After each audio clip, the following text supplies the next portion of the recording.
চাটা নিয়ে এখন বসলি, মুড়িটা চুপচাপ রাখ, আমি বাজার থেকে এখনই ঘুরে এলাম, ঠিক আছে? আমি কি করছিলাম? তুই ঘুমাচ্ছিলিস। Thank you, I love you. ঠিক এইরকমই একটা দিরিক মিচিক আওয়াজ শুনে শুরু হলো আজকের দিনটা, যেটা ক্রিসমাস বড়দিন। তো যাই হোক, বেঁধে নিল। এত কিছুর পর আমরা মুড়ি খেয়ে পিকনিকটা আমাদের শুরু করলাম। তার সাথে ছিল কেক, কারণ বড়দিনে তো কেক ছাড়া থাকা যাবে না। আর এখানে রান্নার পুরো সরঞ্জাম চলছিল, আমিও এখানে পার্টিসিপেট করেছিলাম, যদিও আমার ভিডিওটা কেউ করে দেয়নি, তার জন্য আমি দুঃখিত। তাছাড়া এখানে অনেক রকমের কাজ ছিল, যেমন মেয়েরা করে বেড়াচ্ছিল, আর আমার আর কল্লোলের দায়িত্ব পড়েছিল মাংস আনার, যেটা আমরা খুব ভালো করে ওটাকে পালন করেছি।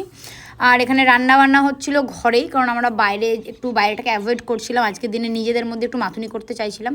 আর দুর্দান্ত কিছু রান্না হয়েছিল, যেগুলো ম্যাক্সিমামটাই প্রীতি করেছিল। She is a very good cook.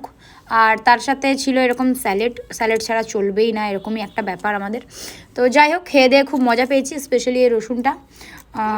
এক গামলা ফ্রাইড রাইস, এক হাঁড়ি মাংস, এই দুটো জলহস্তি এই যে ভেসাক করে শেষ করে দিল। আর এই যে ভাত, এটা এক বাটিরও কম ছিল। আমি আর কল্লোল দুজন মিলে আমরা পারলাম না আমরা, ঠিক আছে? তো এইটি হচ্ছে ব্যাপার, ফর্ক হ্যাঁ इसमें और हम में फर्क है। আর এই যে এরা চকলেট খাচ্ছে, ঠিক আছে? টাটা বাই বাই, মা টাটা করো।